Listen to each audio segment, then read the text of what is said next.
marked as joining. So welcome on the meeting about the import-export feature of GitLab, Think Big. The idea of this meeting is try to articulate all the current challenges that we have with this feature and think about very particular problem to solve.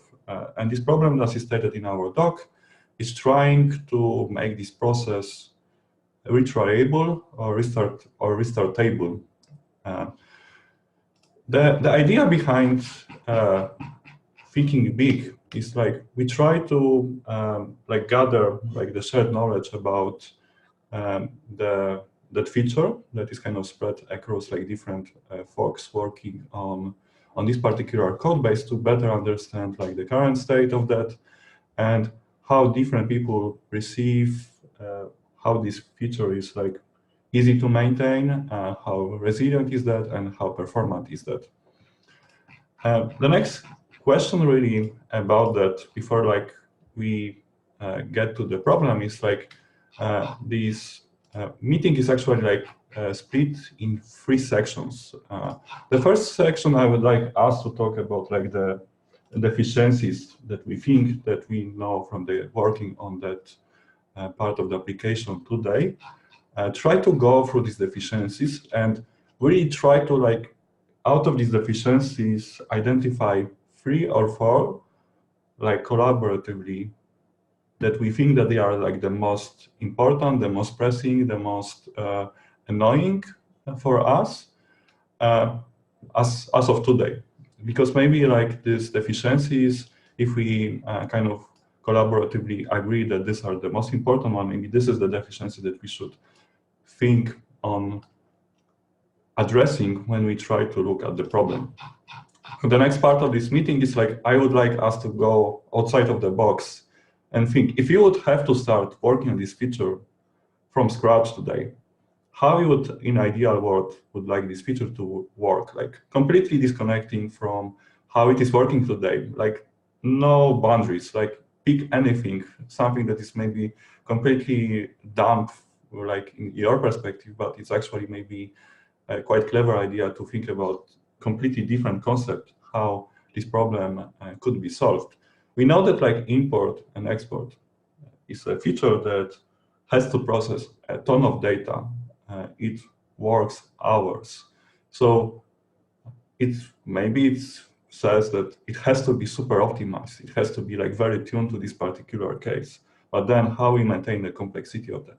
And the last part of this meeting, the third part that I hope that we spend most of the time is I want to address this particular problem. If you would have today to implement retrying of the process, what steps we would take out of the solutions that were proposed to actually achieve that goal, knowing exactly how this part of the application works today, or maybe understanding from the ideal world scenario what we should change in order to make this to work. So let's start with this quick introduction. Let's start maybe with the current deficiencies. There is a lot of overlap between them, but mine are very vague. So Alexi, if you could start with yours. If you could time box each of these deficiencies to, I don't know, 30 seconds or something like that to keep that in the schedule. Yeah, sure. So my main deficiencies I try to highlight were missing of solid testing we have. So we don't have black box tests that kind of functional, and we're missing the vision from the product side that import exists. And when you are creating new relation, you need to also take into account that this one should be tested from the import perspective. And also, I wanted to highlight that the code, from my standpoint, is very complex, and we're missing some granularity and some proper flow. So that's it for 30 seconds. That's it? Okay. So as for the test coverage, what you think it would take us to solve that? What ideas you may have, or everyone in this meeting if you would have to address like the test coverage to make everyone aware of like the import, the feature that they have to like cover that, what we should do.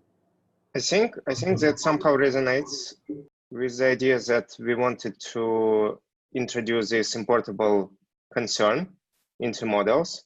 This will make it like raise awareness that these models will be imported, and we could track this kind of models easily and remind developers that you need to add this concern, and if you add this concern, you need to add specs and so forth.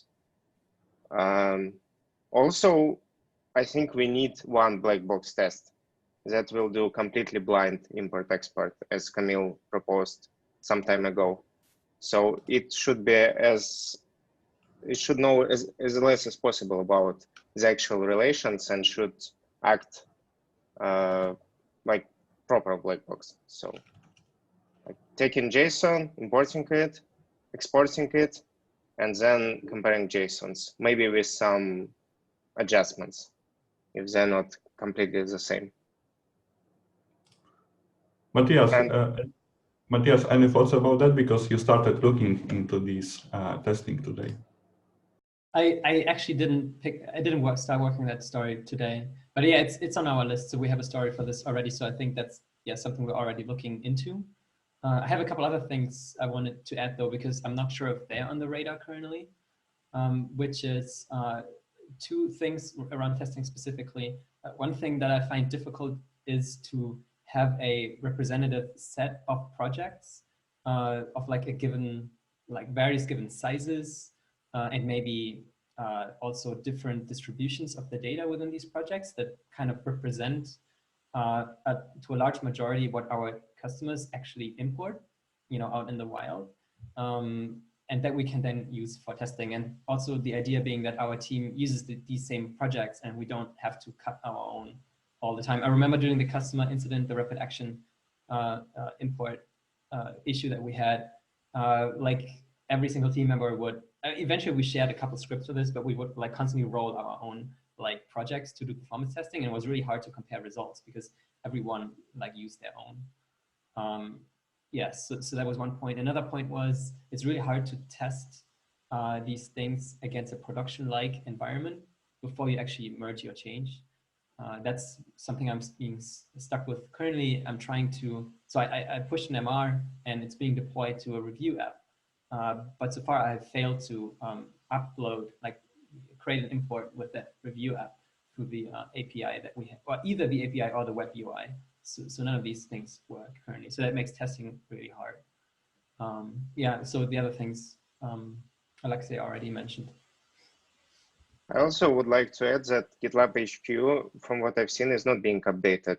From the one side, it's good because we will be testing against like consistent data set and we could compare the results. From the other side, it may miss some new additions to the project structure. So we need to adjust the process of updating our like fixture or like whatever is being tested against. I think actually Grant also said, just to follow up to this, I think they're working on, I think getting the Linux repository onto GitLab as a large project that they can use for performance testing as well. That could be one of these extra large things that we could use for testing as well, but it's not done yet. So there is like a side of that, like if you import like external project like the Linux, you basically import like repository, which like the data set of the repository is big, which puts a pressure on the Gitari. But GitLab HQ actually has a lot of data related to issues and merge requests. And this is actually like something that I find the hardest to model because like the process of importing like repository, wiki, LFS is kind of predictable. You kind of know what to expect. And it's quite easy like to model that. If you put towards Linux, you kind of know what to expect. But the tricky part is like how we model every possible combination of between relations. Like let's say pipeline depends on the merge request depends on the pipeline. Each merge request has 1,000 of nodes. This merge request has issues.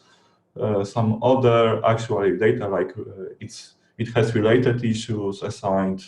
Because like from what I saw, like a lot of security vulnerabilities came from the fact that we have quite complex data model, but this, like our testing is not reflecting that complex data model in the import-export process. So we kind of miss the security, some of the security challenges out of that. And like, I mean, this is like a deficiency for me, like that the current design, because sidesteps everything else, kind of introduce security vulnerabilities. Because technically, I think, George, like you mentioned in the doc, that it's user-provided input. User can put anything in this JSON. And I believe that this is actually like probably like the biggest challenge for me, that we are not strong validating this JSON that is actually signed. And it seems from my perspective that like a lot of security vulnerabilities came from the fact that we are sidestepping every other API that you would be otherwise using.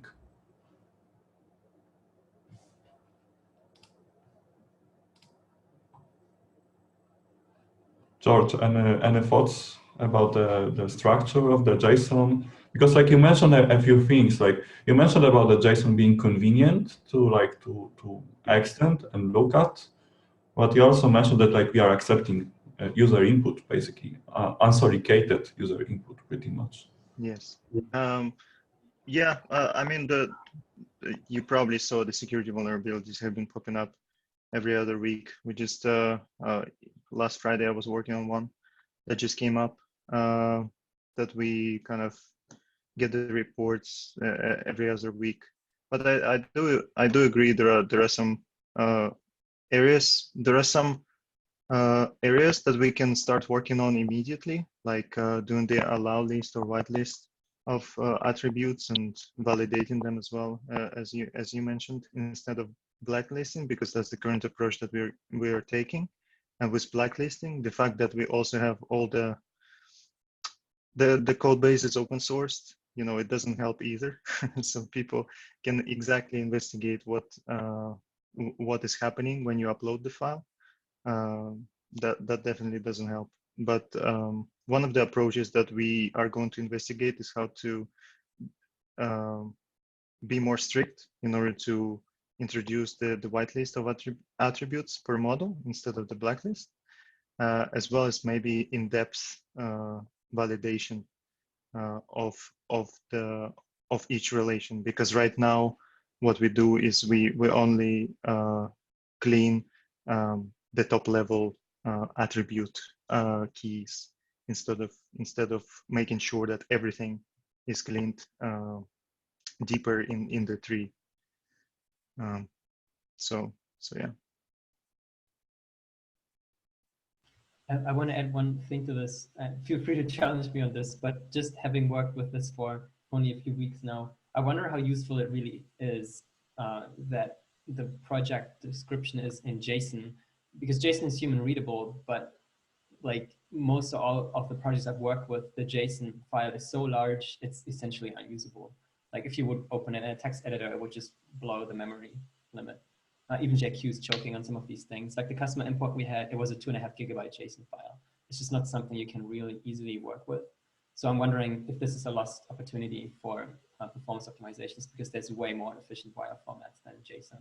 Like protocol buffers, they do things like deduplication. It's part of the protocol. So that would be something where maybe we're losing efficiency for something that isn't like that useful after all, except for the like smallest like projects. Yeah.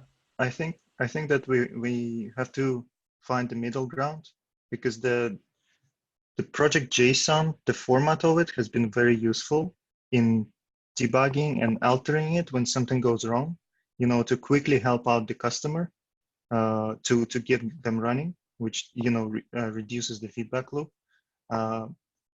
So we just need to agree on what we would like to you know, achieve here. If we want to sacrifice a little bit of supportability, I suppose, then this is definitely something to consider. Yeah. Yeah, it's a good point. It's also useful think, in unit testing sorry, actually to have it in JSON. So I was going to say, I think regardless of the format, we still have a problem because there's a lot of data there. So I think it would be great to split that, and if you split it logically, then it would be easier to also edit it, like merge request or something like that. I think I don't think using a different format, may help, like especially performance perhaps, but at the end of the day, I think Rails wants to read something like JSON because of the way this is done. Otherwise, we have to write like different parsers and so on again. I think from my thinking is that we could do that and it will definitely improve performance, but then it will mean a lot of work. And maybe there's an easier path there, if you just split it basically.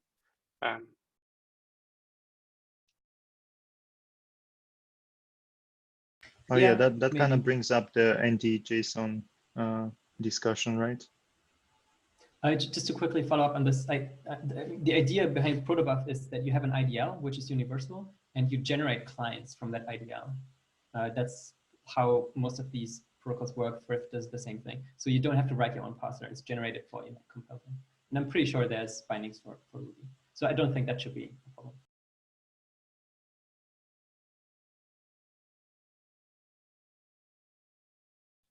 But just a quick question on the protobufs. Does that mean that we need to maintain the schema for every model outside of GitLab code base? I mean, it's going to be the protobuf well, you need to file, do this right? now in the JSON file, right? So, or you could argue it's schema-less. but yeah, so the idea is that you have interface and message definitions in a protobuf specific IDL.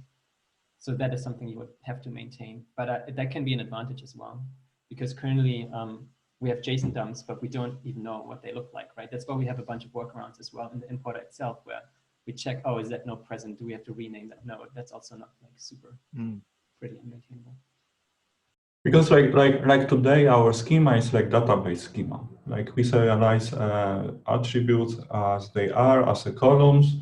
Database define the data types, and models define like mutation logic, how to translate the developer readable representation into database serializable representation.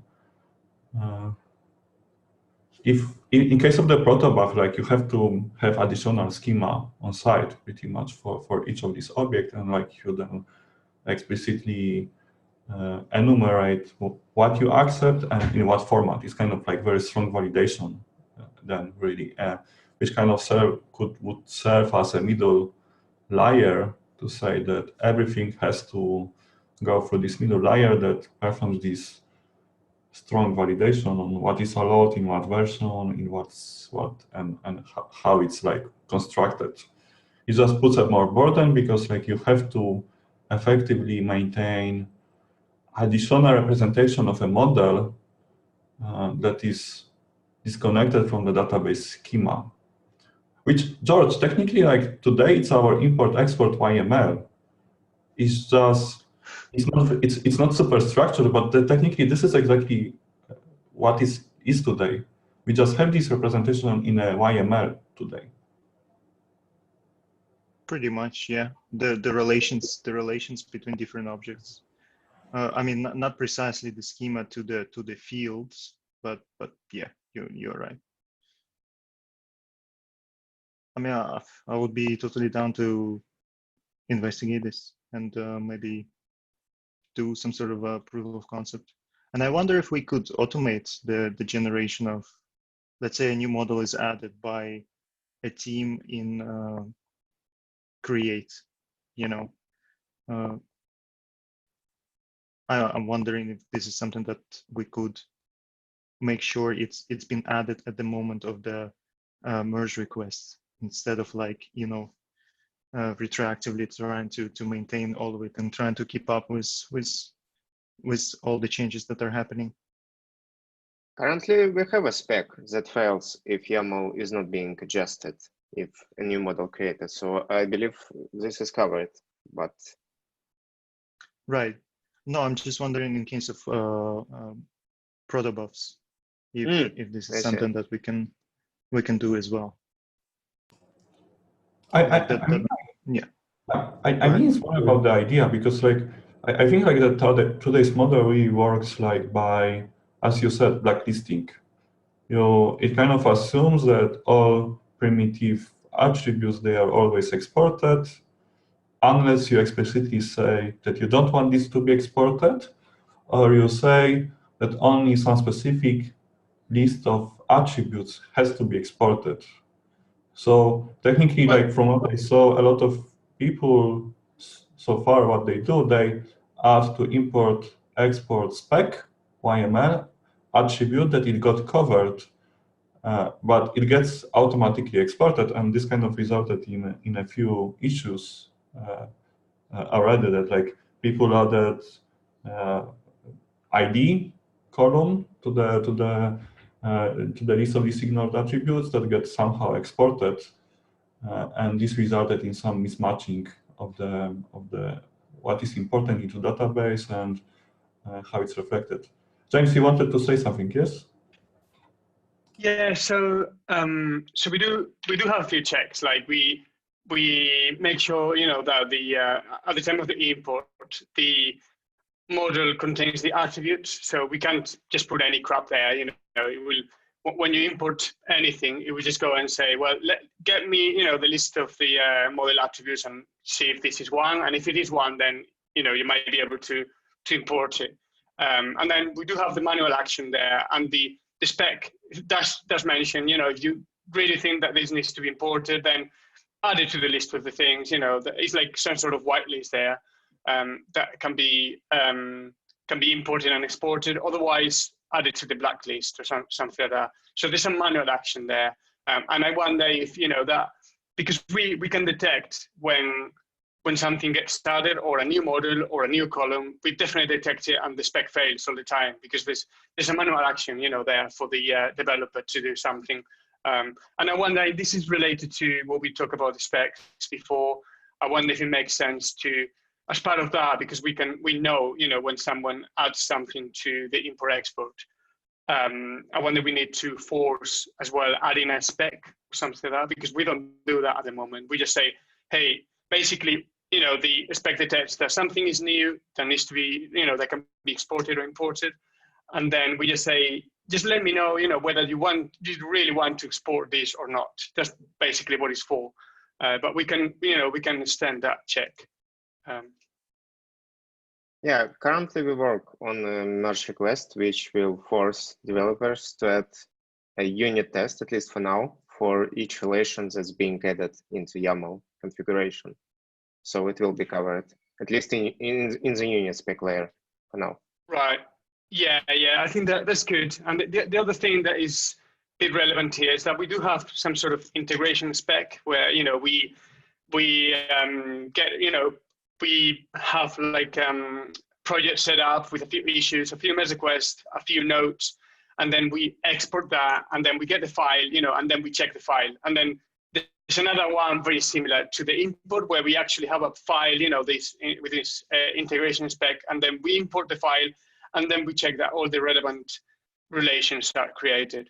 And one of the problems here, and I think I chatted about this with George the other day, is that we don't force any changes on those files. So at the moment, those integration specs are really basic, because maybe that tarball just have like a few issues, a few merge requests, but we never really update those integration specs. And those are, I think, they're quite good ones, because they're actually sort of supporting a whole project with a bunch of things, and they're also doing the same with the import. They grab an actual import tarball, and import a bunch of things there, but we never force that. And I think one of the reasons is that it's a bit difficult to do it, because then you have to import that tarball, add a few the things that you added, and then export it again.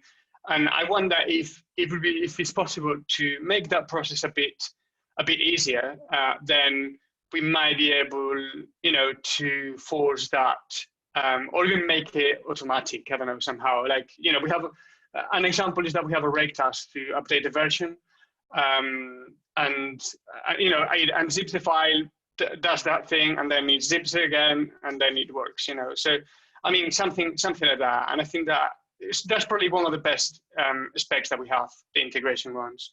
And unfortunately, I have to run because I have another meeting now. Thank you, James. Thanks. Thank you. Okay, so I would like us to move to the next section, because more knowledge is part of the efficiencies. Probably the biggest is the complexity of that process and time needed to take. Let's think about the ideal world.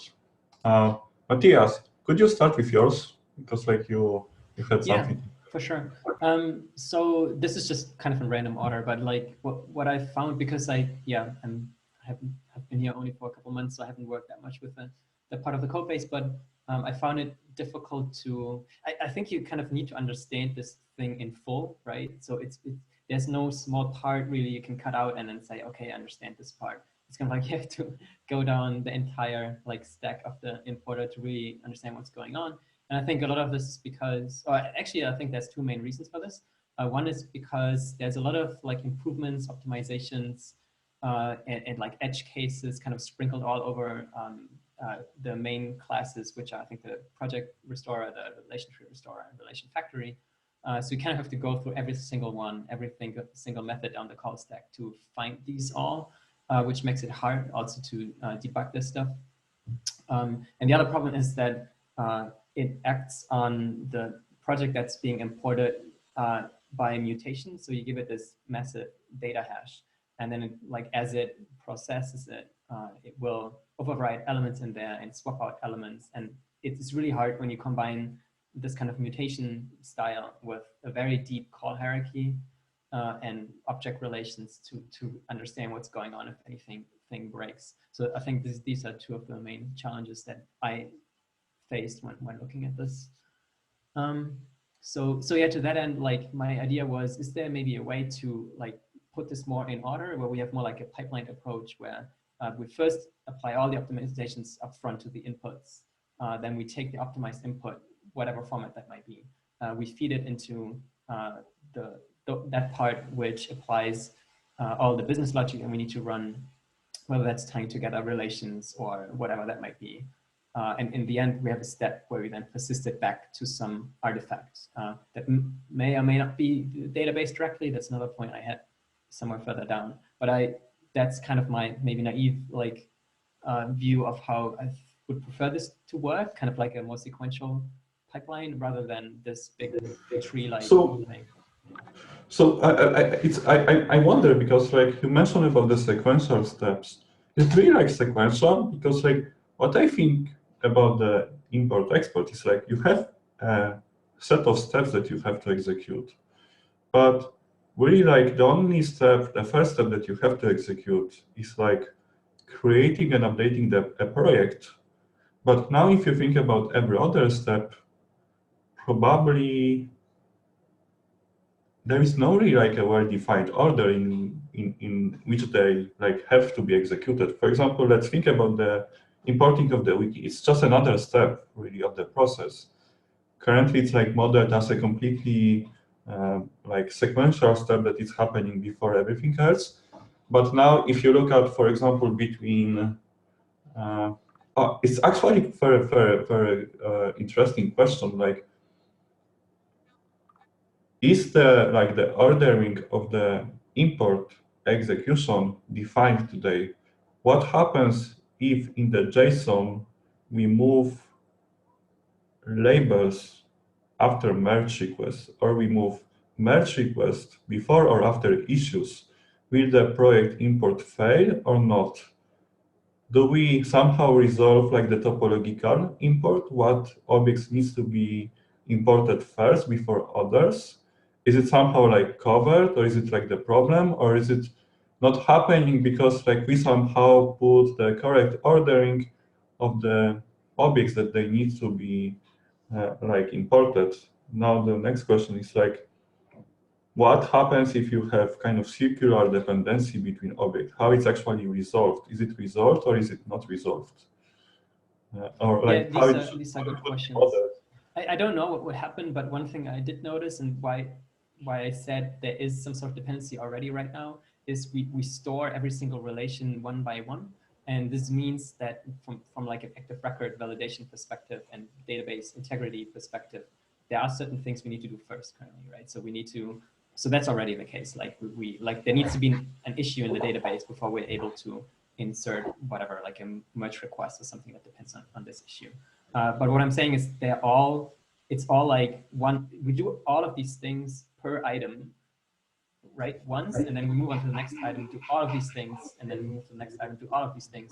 I think more of like slicing it differently, where maybe we can find a way that we build a representation, we process the representation, but we don't immediately run all the validations, all the persistence, and then move to the next item, because that has other problems. Like that's maybe going into the performance issue already, but like we have these optimizations in there where we're not sure whether we've already written something to the database or not that we're like revisiting, because it occurs again, like somewhere down in the tree. And then we go again, we do another database round trip to find that item again, which I think is totally unnecessary. Like if we had like if we would flatten out this representation up front, and we know that everything that has come before the current item has been processed, then we can make more assumptions, I guess, that's what I'm saying. So maybe that would also help with performance. I mean, like, because like you mentioned, maybe like one of the solutions for that is like, just because we know like representation of the data, we know interdependencies between data, and we should clearly like do a topological sort and detect whether there is like conflicting rule. Like we just, like the current process, as I understand today, like it cannot really like support circular dependency. It can support directional dependency only, but like we don't really have any way to like catch that today, because even though like we have full knowledge about the tree, we are not really using that knowledge to detect that offenses. So like every new person adding maybe this kind of circular dependency is not aware of that, and it may be not intentionally breaking the process because there's no safeguard. I don't know if we support cycles currently, but so if we do have cycles or need cycles, then what I described is probably impossible to do, like to serialize it. But if we, I guess my gut feeling is that maybe a tree is not the best representation to process an import, but rather have something that is more like a chain of things where we can maybe produce from a tree as the input, where, as you say, we do a topological sort, and then we flatten out the data structure, and then we chip away at it. I think this would help with so many things, because then we can do things one at a time. We can split this up into smaller chunks. We can stream it, which might help with fixed memory use, because currently we have this massive tree. We need this massive tree in memory at all times, and I think a tree structure is just hard to work with. So if there's any opportunity for us to move away from that, I think that would be worth pursuing. So I'm thinking like, because like maybe like the better way to think about that, like you defined a set of steps. Just there is a step that depends on something. We kind of create a directional acyclic graph pretty much. DAX everywhere. And I don't know if it's acyclic, but I hope it is. but like you look at the step. For example, you say that step of importing wiki requires you to have a project prior. This is like your requirement. But step for importing merge request, it just needs issues before. And issues and a merge request requires relation labels be imported before. And you kind of like create these steps automatically based on the tree, but then you kind of try to order them in the correct, like in the correct sequence of execution. And then it's up to the scheduler to define whether it executes them sequentially or in a parallel, whether the parallel is achievable there. Because then it can mean that like maybe within a step, you can execute in parallel, like import of the multiple items, because like you have labels created, you have members assigned, it's just fine. You kind of fire multiple concurrent jobs that they are doing, churning through data. You can access seek into like your data representation on what is to be imported, and you kind of like have better representation of the process as a whole, because the process is modeled as a graph of operation, and like you have beginning and you have the end, and the end is kind of like you depend on all prior steps to execute. Because now like this ordering, I think it's kind of like it's not defined explicitly. It's rather like defined by coincidence, technically. It's a great idea, but do we consider that it will be enough to build an ordering only on relation level? So we won't need to go down into particular items level. So one merge request may be related to another merge request and may require it built upfront, because. So maybe I don't know the answer for that, but maybe we simply disallow have this kind of conflicting representation today. Like this is the first iteration. Like we disallow conflicting representation if you have dependency on something different within that. Like we cannot construct that graph. Someone is adding relation that makes a secret dependency. We just cannot support that today. You just do not. You will not import that unless like we define like a second step, because like now it's kind of interesting. If we define a step as a single, like the smallest primitive, maybe like you have multiple steps per relation that just define different like operations to execute. And this is, for example, how you resolve secure dependency, because you may define if merge request depends on a pipeline and a pipeline depends on the list of the merge request, it can be defined, okay, the first we import merge requests, then we import pipelines, but then we have additional step automatically generated that adds fixing based on the JSON data, the state of the merge request to reflect to the pipelines. Like it's kind of like free form, like you kind of define steps on like execution is kind of like resolved automatically.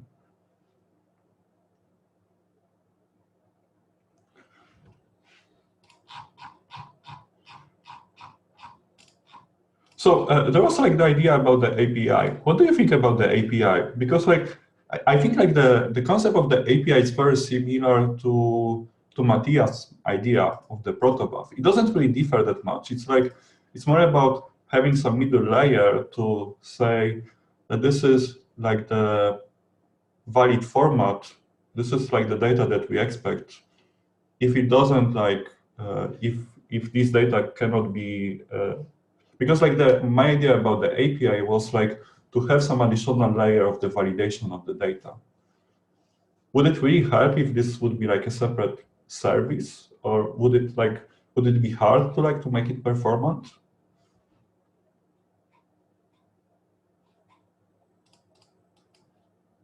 I was keen to maybe learn a bit more as to what you had in mind when you say a separate service, Camille. So were you thinking of like a coordination service which connects to like an API in the sort of the main GitLab platform, or were you thinking another service that also connects to the main database?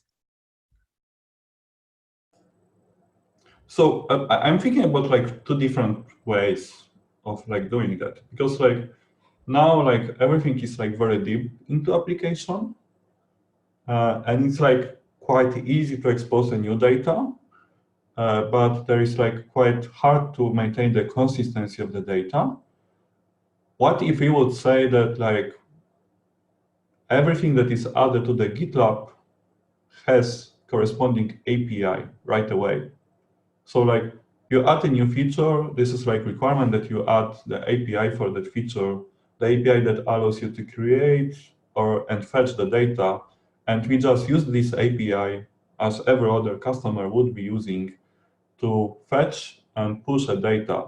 Maybe during like the import process, this API is more permissive, so like it allows you to accept significantly more, but like it's responsibility of like every team to provide the API. It's responsibility of every team to add their things into import-export, it's the responsibility of them to validating that these things are properly imported, where like import team responsibility is like to provide everything around that, which is like the service that like calls these APIs. This is like the fundamental, like the how you store the archive, where you store, how you provide the versioning, how you resolve the mutation of the data between different versions. Because like one of the problems, maybe not the problems, like one of the current design choices is like that the exported project is accepted pretty much for every GitLab.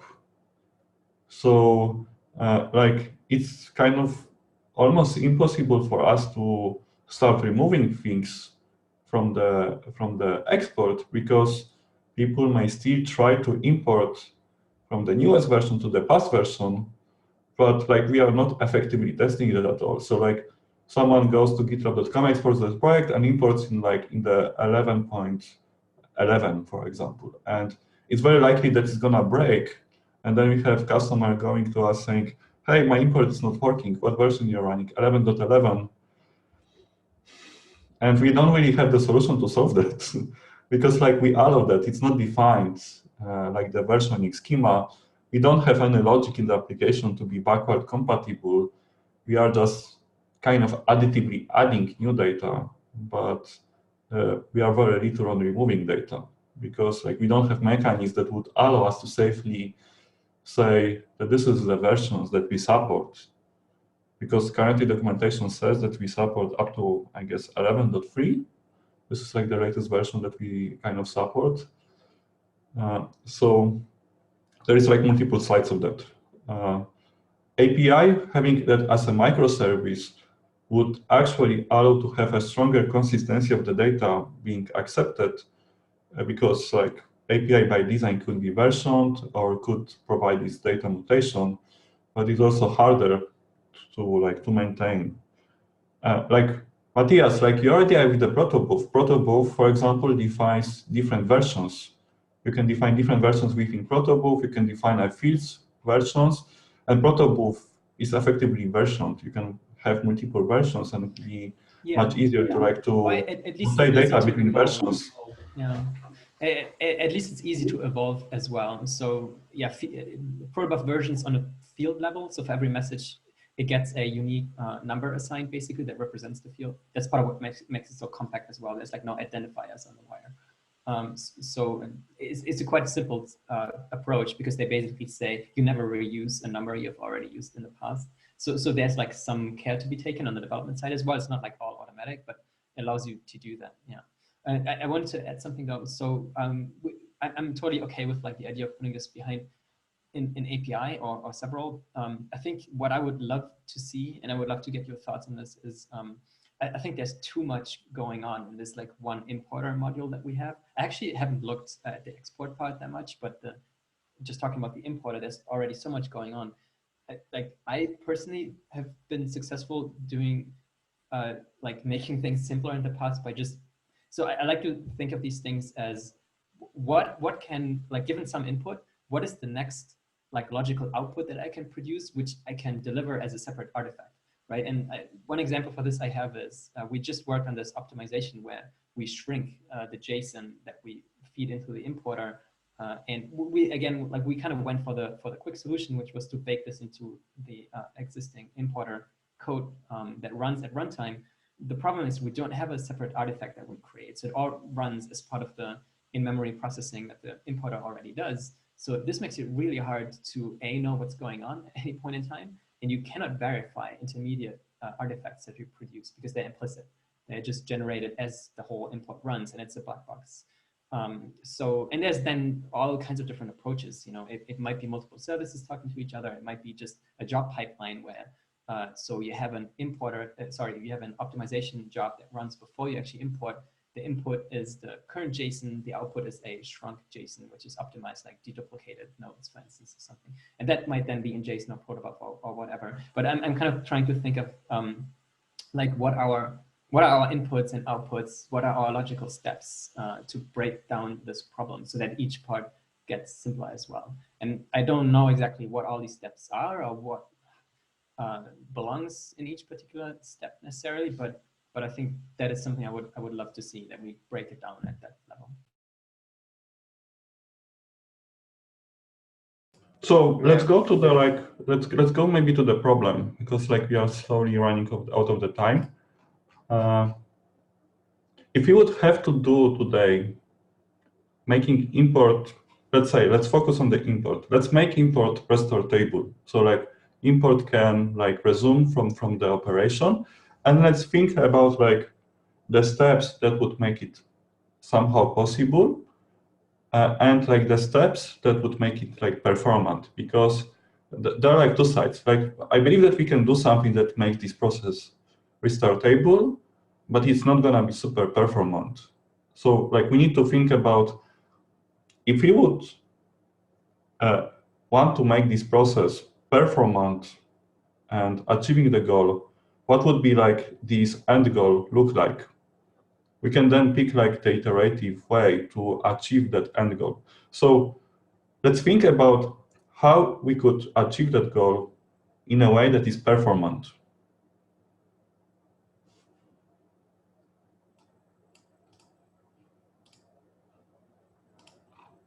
I think the main thing I struggle with is to see how we arrive at an iterative process that we kind of stop and resume by clinging to this tree structure, at least if the order is not, maybe it is well defined and I just don't know, but I currently, I'm not sure in which order things are being processed or whether that is explicitly encoded anywhere. I guess that's why I was thinking from this angle of, let's try to flatten it, because I find it much easier to reason about something that is like kind of a tape. You know, you have like elements that you process one after another, just like a list of things, rather than this massive tree structure that can be super, super deep.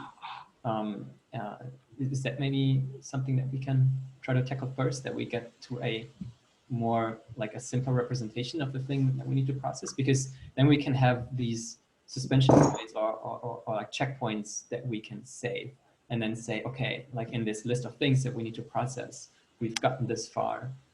And then progress is also much easier to reason about, because if I have a list of 1,000,000 things, you know, if I'm like so and so many items into that list, it's super easy to calculate process. It's much harder to do in a tree.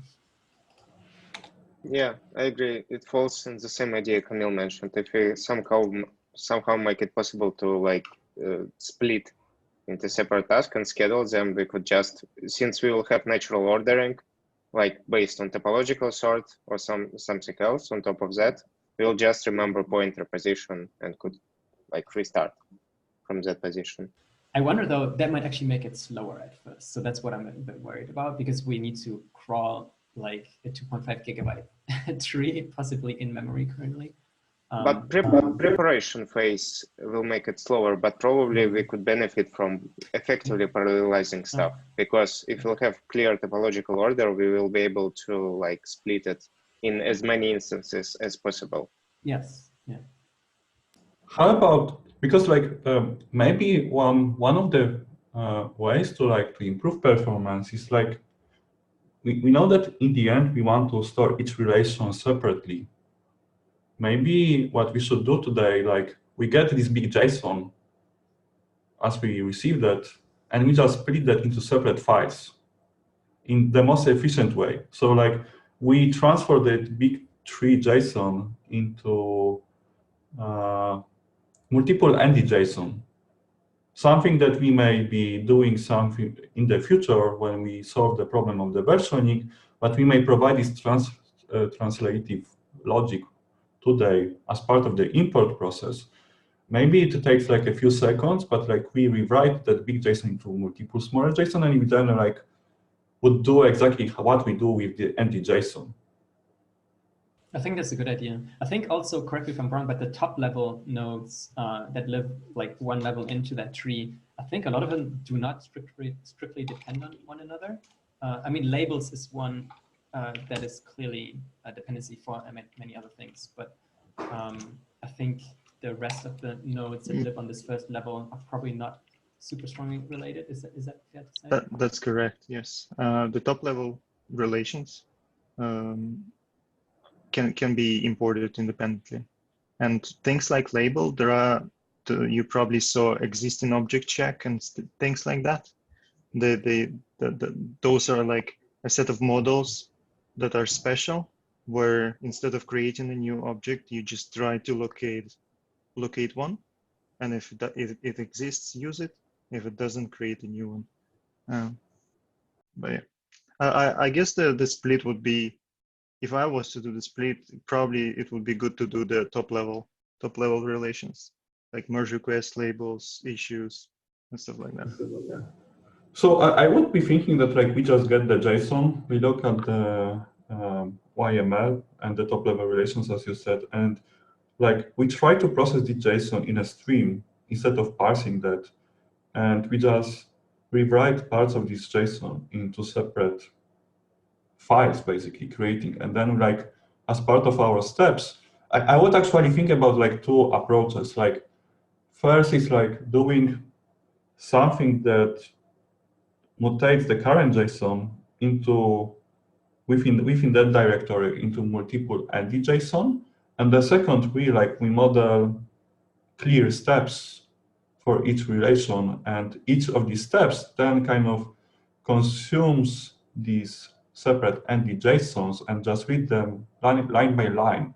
So like our memory footprint, like we do not hold the big file in the memory ever, because first like we stream that file into creating separate ones, then like we read the lines from that file, but like we don't have to parse the whole structure of that file. We just need to parse the single relation, and then for us like we can retry that process by storing some offset within that file, because like we know exactly at what point in the file like we are now, and we would know exactly from where to resume this import. So because like this could be useful, at least from my perspective, because like we know that our end goal is like to have anti-JSON. If we get to the point that we implement anti-JSON on the export side, we basically, on the import side, we would have this anti-JSON already implemented, because we would basically remove this transformative logic, because we would not need that. So it could be useful to twist that problem around to kind of reduce the memory usage on the import. Was there also an opportunity to parallelize so that we could fork off multiple like smaller imports? They wouldn't be able to do everything again, of course, because the project should only be created once. But if we have multiple JSON files where the relations defined in them do not depend on each other, or only lightly, like things like issues that are not created anyway when they already exist, then we could run, like n of these things in parallel, right? That should speed up things as well. Yes, but like running in the parallel is a little more complex, because running within a single process doesn't bring a lot of benefit. Or maybe it actually does bring some benefit. It would bring the benefit that you would parallel the database connection, so you would execute multiple database queries maybe concurrently. But as for the CPU processing, you would be saturating yourself, because you would be finding with another threads for this single core on the Ruby GBL. I was actually thinking like parallelism in terms of these could be multiple, this could run multiple pipelines or multiple jobs. So even on different like system processing, basically as like separate import jobs almost, but like on a smaller scale. Yes, but the problem is like the cloud native, like the team is now working on creating ephemeral storage for the import and export. This puts like the limitation on the big sidekey job. That like you cannot split this big sidekey job, because each time you would have to extract the big archive in order to access the relevant file that you would like to. This is why I propose the zip, because zip, you don't have to transfer the zip to read the individual file. You can read the individual file by reading central directory of the zip archive that is always at the end of the archive, and know exactly where within a file the content is starting, where is the compressed content, how big is that, and you can basically stream from any type of the I/O. It could be object storage pretty much. You kind of get a range of the files stored on the object storage, and you just extract exactly what you want to extract.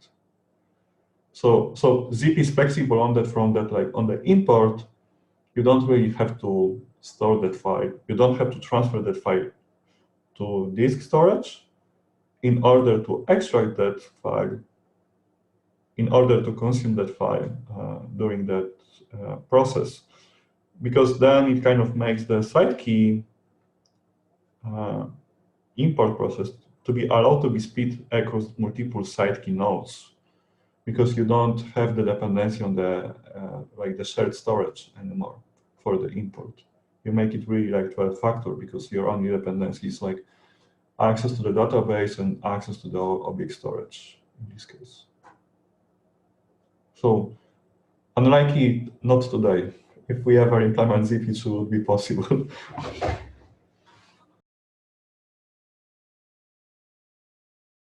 Well, considering what's said about like linear ordering, I really like the idea of like introducing abstractions like a task that is quite abstract, that something needs to be added to database, a scheduler and a consumer. So if we try to push these entities, we could basically scale from them. And maybe if we have like a singular scheduler, we could even control some pressure on database and maybe avoid the situation when a couple of huge imports will like drown our GitLab instance. For example, if we will go through some middle layer, it would allow us, for example, to granular like import some of them. That's in schedule, for example. So we would not like make multiple imports at the same time. Okay, we are at the time. I think that we should wrap up for today. Let's spend some time on like looking through like these items. If you could spend a few moments on reading that, and I believe we should create a few issues for these ideas that were mentioned. I definitely like, let's maybe start like with, I'm gonna create a like shallow issue for making import process restore table, and we would post our ideas in that issue, and then try to asynchronously define like the steps and iterations, how we could achieve that, and how it could look in the end scenario if all the pure dependencies would be provided. So thank you very much. Have a good day. And Thank you. Thanks everyone. Thanks, Camille. Thank you for attending. Thank you, guys. Bye-bye.